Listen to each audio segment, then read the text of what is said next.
Alright, the time has come. I have been using this truck to haul firewood and all that, and the batteries are just not holding up, and I've had to jump it with the jump box a good bit. So since I think I'm going to be driving that this winter, I'm going to go ahead and put batteries in it. I think it needs glow plugs, but I want to put the batteries in first to make sure we just don't have a low battery situation. Glow plugs aren't getting hot enough due to not enough amperage from the batteries. So I want to cure that problem first. Then we're going to change the oil, change the filters. It was recently done, but we have a lazy injector, so I reached out to that company. I got some of that HOTSHOT secret oil additive, and we're going to try that and see if that will free up that sticky injector. I'm not usually an additive type of guy, but you have to understand that I have one lazy injector, and this truck is not going to go enough miles for me to warrant me putting in a set of 8 injectors, because that's how I do injectors. I do sets. I don't do one individual. So we're going to try that and see if it helps. If it does, fantastic. If it doesn't, well, we'll move on for that. But we're going to give it a good try and see how that stuff works. So I really hate putting too much money in this truck, because my plans for it are probably to take it back apart. But I thought about going to one of the bargain basement stores or Walmart or something, get batteries, and I gotta tell you, I just couldn't do it. I don't know. I have good luck with Napa batteries.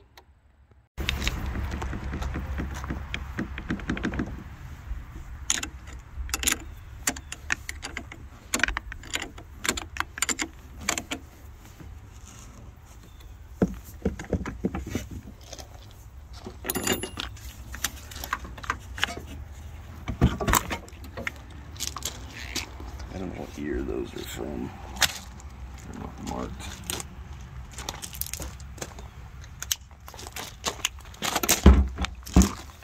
I hate to put new batteries in this truck, thinking that we might be taking them right back out, but whatever. Alright, so these are still clean because, you know, we just put these in not long ago.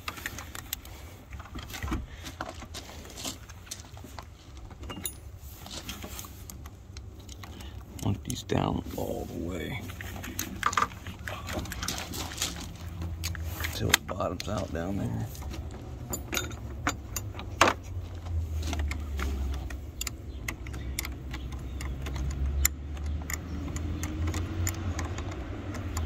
This was 300 and how much were these a piece?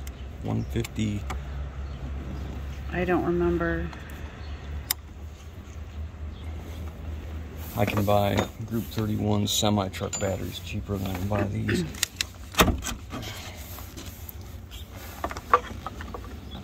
The semi-truck batteries are good for 925 coal cranking amps, and this one's 850.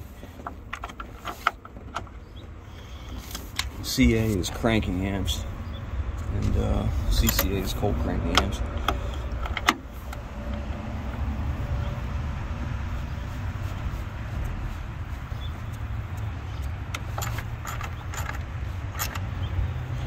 Okay, we'll leave the negative off while we do the other one. At least we won't be in the sun over here. Not that I have anything against the sun, but it's hard to video.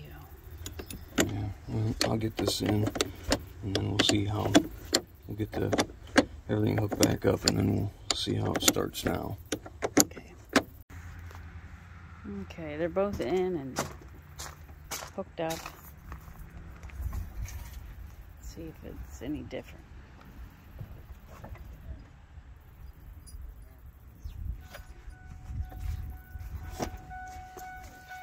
Alright, so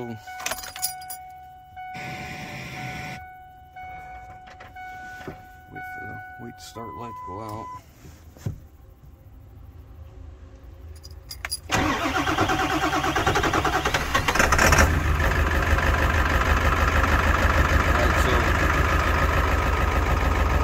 See that?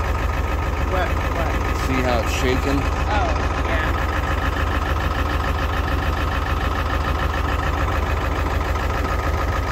See if it's shifting. It's shaking. It's got a sticky injector. If I let it run, it'll come back to life. So we're going to go ahead and change the oil, change the fuel filter again, and put some additive in it and see if we can get it to come to life. Alright, so it's just getting ready to do this, and this stuff has just showed up. This is at HOTSHOT Secret. I got in touch with them to see if we could try their stuff and see how it works, and they said, yeah, certainly. And they're in Ohio. Oh, check that out. My favorite colors. I love, absolutely love. What's that called? Extreme green? I think so. IVIS green. I love that. Oh, it's a net hat too. Keep my noggin clean. Oh, check that out. You can hang that in your garage. That's cool. No kidding. Yeah, we'll hang that up in the shop. That'd be nice. Holy crap. Oh, look, a t-shirt.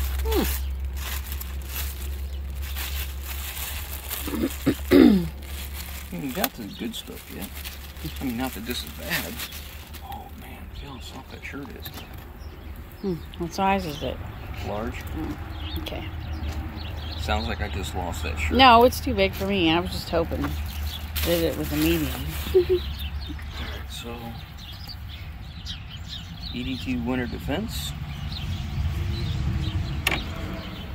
7-in-1 anti-gel fuel booster.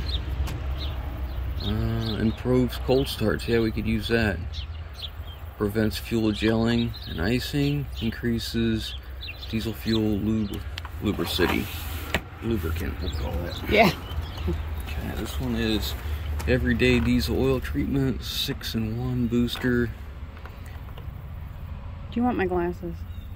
7-point cetane boost. Better combustion and cold starting, and increases fuel mileage.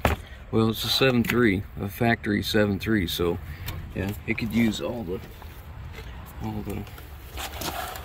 fuel economy increases it can get. Friction reducer, nano lubricant wear protection, 5% increase in fuel economy, reduces engine wear and 5% increase in horsepower. This treats 21 quarts of oil. Wow. Oh, so this goes in the crankcase. And this is fuel. Yep, and the fuel. This is for the fuel. We ain't done yet. Stiction eliminator. This is the one we were looking for.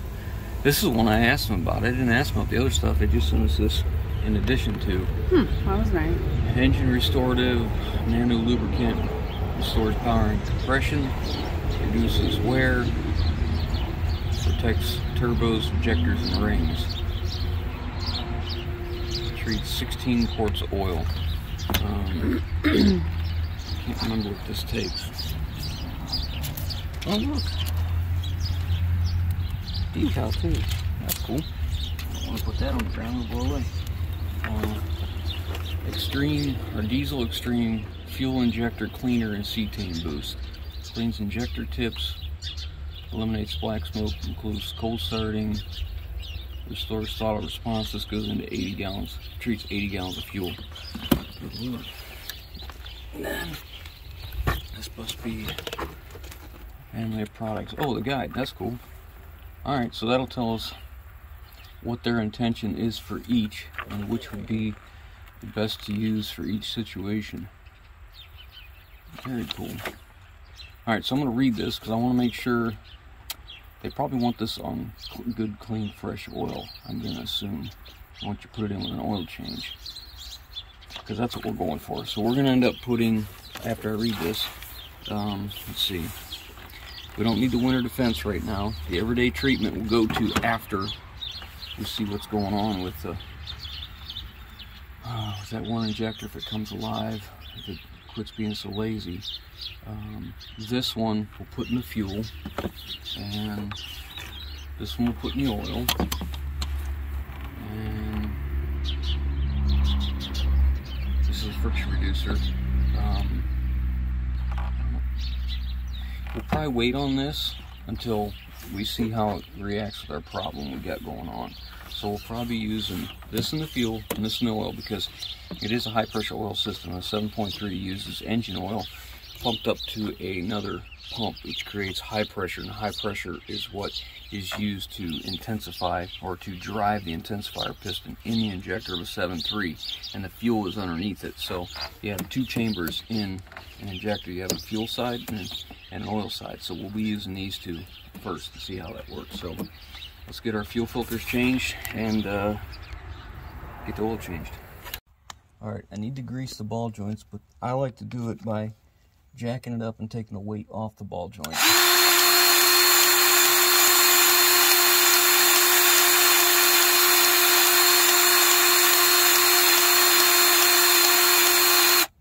Tell me I'm out of grease.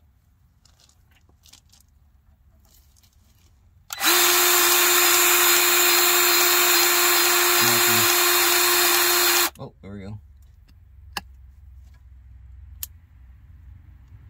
I guess there's a hole in that boot.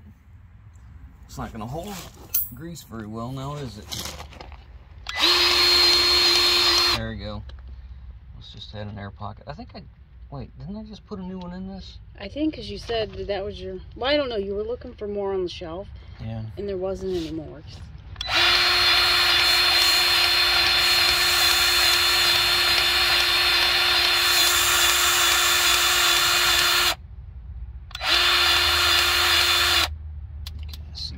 Oozing on the inside. So the top ball joint, you have to turn the axle joint just so we can take that. There's a plug in there. You take the plug out, put your grease fitting in temporarily, grease it, and then put the plug back in. But we also got to find the lock in that hub out there so I can turn this wheel.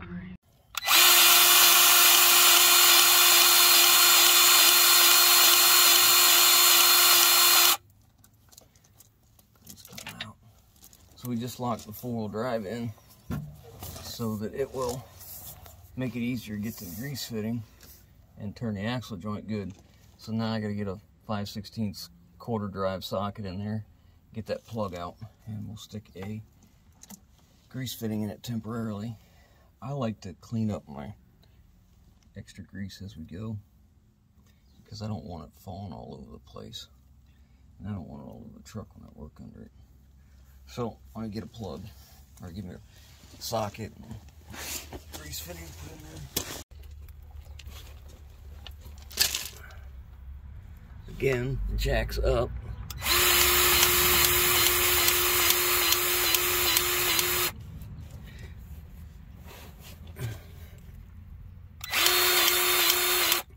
I'm gonna have to have you turn the wheel. I'm putting the plug back in. Wish I could leave the grease fitting, but there's just not enough clearance. I mean, it's okay when you're just turning it by hand, but when this thing starts going down the road and this starts bouncing around a little bit, you break it off in there. So we just take them out. This side's done. I took a little bit to get it to take grease. Like sometimes I'll get memory steer, and so either it's the ball joints or usually the axle joint, because nobody ever greases them. And when you have a plug like this, it's usually these never get greased because nobody ever wants to take the time to take that plug out, put a grease fitting in. They just ignore it. So memory steer is like when you make a left-hand turn, and after you're done with your left-hand turn, now the truck turns, it pulls to the left, and then you make a right-hand turn, and then it pulls to the right, because those joints don't have any grease in them, and they get some rust build up and become stiff. So it's very important to do just what we did there. So now we can take all this down and move the other side. Alright, so we got everything to take grease over here. The top one, it was so hard to get grease to take that the grease gun actually stopped and locked up and wouldn't pump anymore. So again, we have it jacked up, so we just worked the wheel back and forth until the pressure was relieved off the hose and the fittings. You can tell when there's a lot of pressure on the hose because that hose gets really stiff. So we just kept moving it back and forth until it finally made it up here into the boot. And we got everything to take grease. So that's handled. I've got the oil completely drained now. The drain plugs back in. I need to change a filter. And then we got a stabilizer bar, stabilizer link back here. It's like a tie rod assembly I ordered because it was bad. We're going to change that too. So I'll do that next. So I just use 1540 Rotella and a good filter, and whenever possible I fill my filters. Some guys think you shouldn't, some guys think you should. I'm not telling you what you should do, I'm just telling you what I do. If at all possible, I fill them. Some guys say that then that oil doesn't get filtered because you're filling it through the center unless you fill it on the outside. It doesn't matter to me. I don't think it's ever going to get as clean as what it's in coming from the factory.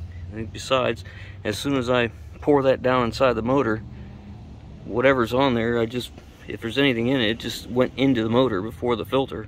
So it all gets filtered eventually. Oil filter's in, and I just greased this stabilizer link right here. And the other side, they replaced this one with the ball joint style. And this one is still the rubber bushing style. And it's obviously no good. So I've ordered another one. We're going to go ahead and change that out too while we're at it.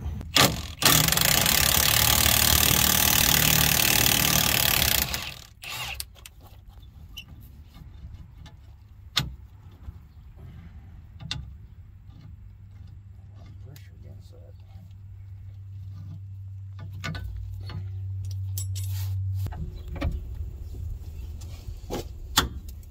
Oh. It's coming loose. Believe it? Mm-mm. I don't believe it, Stanley. Because it is. Look at that. Who would have thought? Never ever would have guessed that. Yeah. Look how bad that's beat out of there. There's nothing left of it.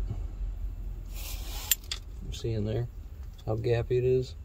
Mm-hmm. Got the crap beat out of it.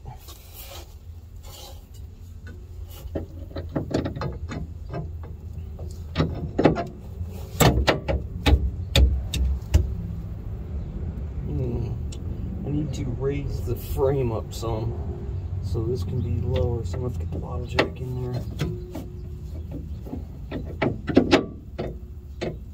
I think I'll do this side first.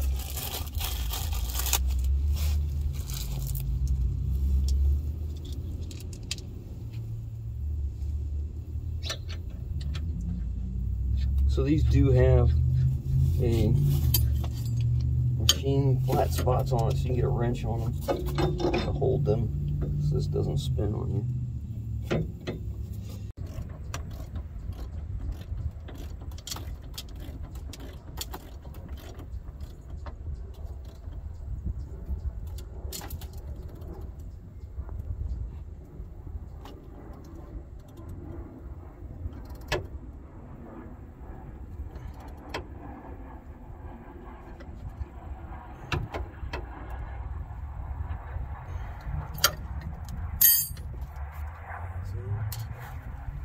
This one should be good with the socket.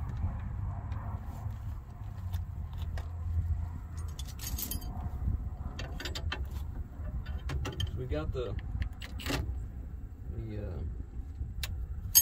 frame jacked up so we could line this up better. I don't want to try and force it in there.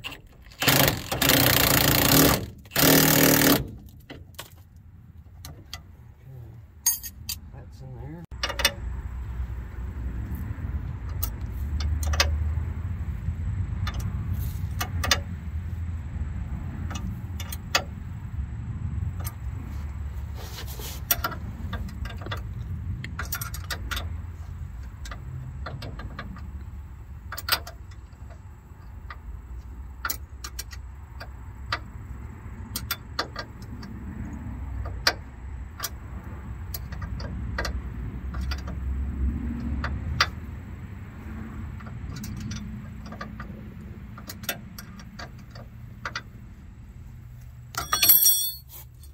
know if I explained that well, but the reason that we jack the frame up is it starts to separate the control arm from the frame and gets this lined up. I don't know if I explained that.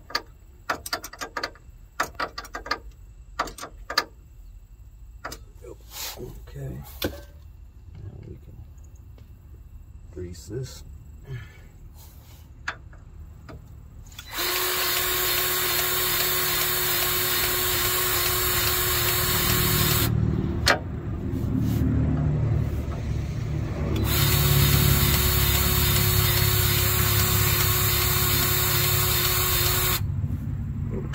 Okay,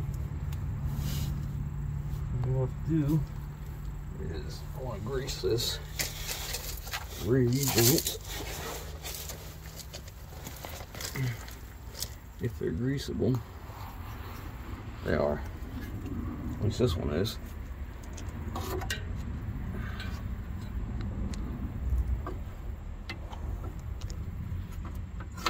I'm gonna have to move because I can't see what you're doing from here. Yep. Good. To the rear.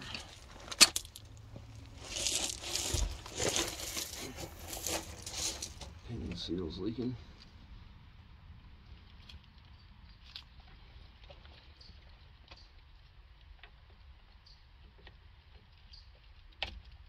Yeah, look.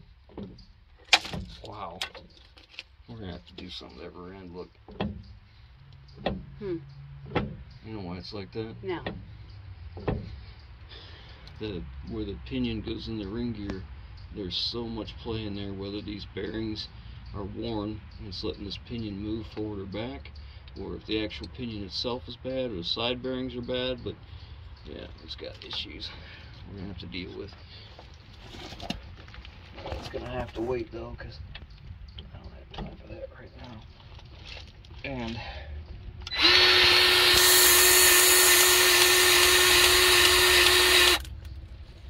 we don't have any trips planned, just local stuff, so we'll be able to monitor that. Okay, so she's all greased, and yeah, that's pretty bad. Look at that. That really should be like that. There's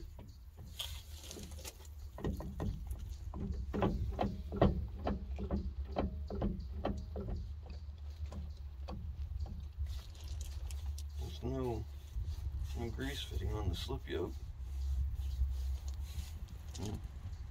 Well, my fuel tank selector thing's still working good. No issues, no leaks, no trouble so far. That's good. Okay, let's get up top and fill her back up. So I read this and it says to do it with a clean oil change and leave it in for the entire life of the oil change. It says 4 ounces per quart of oil for initial cleanup.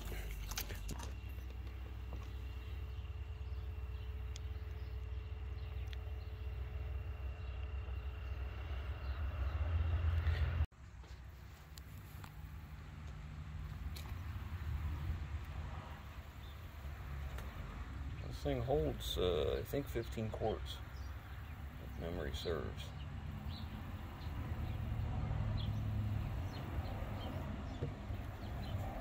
See, that's over 2 gallons right there.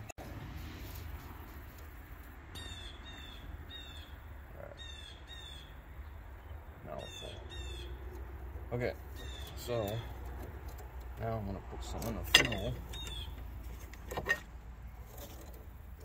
Because you gotta remember that injector has 2 different sides. It has a fuel side and a oil side. So, for that, now we'll take this. We gotta figure out how much fuel we got in the truck. Let's see what this mix is at. Let's say treatment plan: 8 ounces of diesel per 20 gallons of diesel fuel. And add during fuel up, run every 6,000 miles for best results. Okay, so this treats 80 gallons of fuel. I have 2 tanks on this. let's go see how much is in the main tank.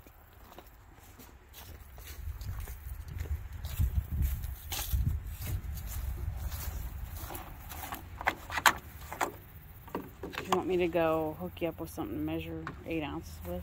Nope. Oh. Oh, okay. I didn't realize it had that.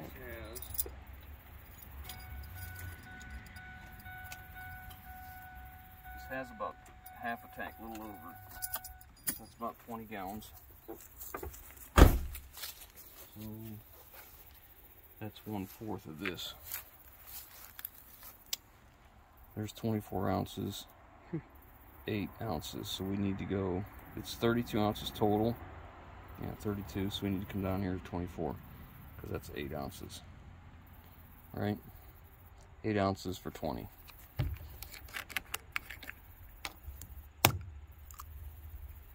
So we need to come down to the 24 mark.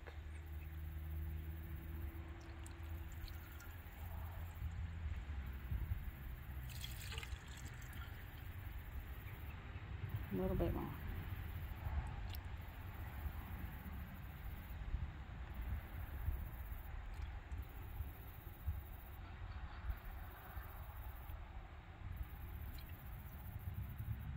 There we go. All right, now this tank up here, the auxiliary tank, we're going to put it in that as well. I'm not on that auxiliary tank yet, and I'm extremely full, so it is 50 gallons. Oh my. So that was 20, 70, so if that holds 50 and we're full, I mean, you can see it's coming out of the top. That's 50 gallons, so I'll drain some out of that and then put this in. So 50, if it's 8 ounces for 20, that means for 30 it's 12, and they're 8, so it's 20 ounces. So we're going to go down to 4 ounces, down right in here. That's where we're going to go, and that's what's going in there. But we'll have to drain some of that out first. It's pretty warm today, so it should start pretty decent. We're going to start it up and let it run for a little bit.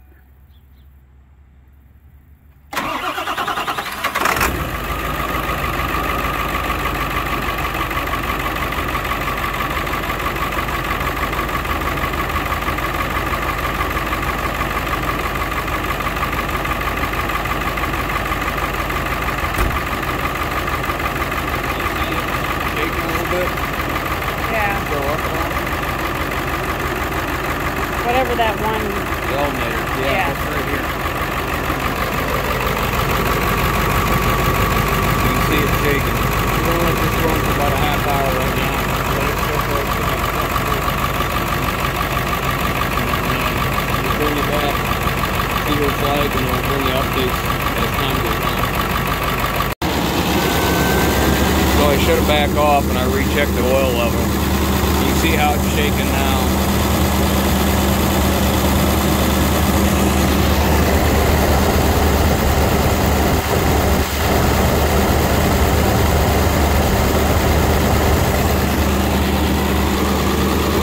About just a few minutes that'll start to smooth out, so hopefully that HOTSHOT Secret's going to be able to take care of that injector so we don't have this problem anymore, because I really don't want to put a set of injectors in this. Alright, we let it run for about a half hour and it pretty much smoothed out, so we're going to continue to run it and drive it, and we'll keep you posted as to what ends up happening. I'd like to run all this through and see how it works, because I'm going to put glow plugs in it, and I don't want to put glow plugs in it and then go back and do an injector. I want to do it all at the same time. So if it needs injectors, you know, I want to be all 8 injectors, all 8 glow plugs all at the same time. So I'll keep you posted. Well, I finally got another cluster for this truck. This is my F450, and this is the closest I could find. This one has 164, 915. That one has 159, 499. So it's going to be, I don't know, what is that, about 5,000 miles off. 164, 159, yeah, about 5,000 miles off. But it's close as I can find. However, it came out of an automatic also, so it's missing that block off plate that goes down in here. I'm not taking it out of this one because this goes to my other truck that has 79,000 miles on it, so I don't want to take it out of that truck because it's a nicer truck than this one. So if anybody has one, knows anybody that has one, or knows where I can get one, let me know. I'd really like to have that to make it right. So you can see why I need that block out. Looks like all the gauges are working. Oil pressure, fuel gauge is about right. Temperature, we're waiting to see if it comes up in the speedometer. So take it for a test drive, see if it's going to work. Well, it seems to be working just fine. Temperature's starting to move. Tach's working good. I checked the speed against the GPS on my phone, and it is right on. So the speedometer works good. The only downfall is that one of the mileage is off by 5,000, which I'm gonna have to sell it as non-actual anyways. But you know, that and that missing piece down there, I'm gonna have to find that. It is what it is, I guess. I'll tell you one thing, the heater will run you out of this truck. I've got the fan down to nothing, just about to the middle here, and it's still hot in here, and it's snowing. Ford trucks always seem to have good heaters. It's the air conditioners that can't seem to ever hold a charge, I guess. Anyway, so the cluster works good. Looks like all the gauges are backlit. They're all lit up good. I checked the speedometer against an app on my phone, and I checked the tach with the scanner, and running through the RPMs, it is spot on. It's good. Fuel gauge is right where I think it is. Oil pressure on these are just kind of a dummy gauge, because once Ford's engine, once it starts, it reaches a certain oil pressure, it just goes right to the middle and stays there. Charging, that one actually is an up and down. So is the temperature, and I think we're on the money. It's working good, and I'm very pleased. I wish it was right mileage, but it's close enough for me. I'm hopeful I'll be able to find that block off plate that goes there, because that's really bugging me. You know, it is what it is. It's a 2001 F450 that's rusty. You know, it is what it is. It's just gonna have to do. The truck runs good, it drives good. The only thing I didn't notice is I put it in four-wheel drive, I grabbed the shifter here, and I don't get any indicators off of the cluster. I don't know if it has them in it, if this came from four-wheel drive, if it actually has ones that light up. I don't recall, so I'll look into that another time. I'm not worried about it, but for right now, she's done. As far as the HOTSHOT secrets, we've probably put, I don't know, maybe 100 miles on it so far, maybe, I'm guessing. As you can see here, it's not gone yet, but we're gonna run a few tanks of fuel through it, and let's see how it reacts, to see if it gets it all cleaned up. I'm very hopeful, you know, fingers crossed. I don't want to discount the fact that we just put clean filters and clean oil and 2 new batteries in it, but there's a definite difference in the way it starts and runs. But at the same time, you have to be mindful that we put 2 batteries and fresh oil in it too, so, and fresh fuel filters. So that's where we're at. We're not done with this truck. We got a lot of work to do yet, but the reason, I know I said in the beginning of the series on this that I was going to be taking it right back apart. Well, like everything in my life, it's all written in sand and a good breeze, and it all changes. Well, we have since given we are giving my wife's van to the folks that we gave our old white van. The white van, they have racked so many miles up on it that I would really like for them to be in another vehicle that's maybe a little bit newer and less miles, and something I feel comfortable they can get where they need to go with it. It's more important for them to have that van than it is for us. So we're going to be running this winter, and along with a couple other of my trucks, and you know, it'll just have to do. That's all there is to it. But anyway, so you'll be seeing this a little bit more. We got some more work to do to it. I do not like this truck in the configuration. I absolutely hate the wheelbase. It rides rough. It's a leaf spring front suspension. It's not fantastic, but that's okay. It'll do what we need to do. We got our needs covered. Our wants can come later. It's not a big deal. So I hope you guys enjoyed this video of doing some work to it, and we'll catch you on the next one.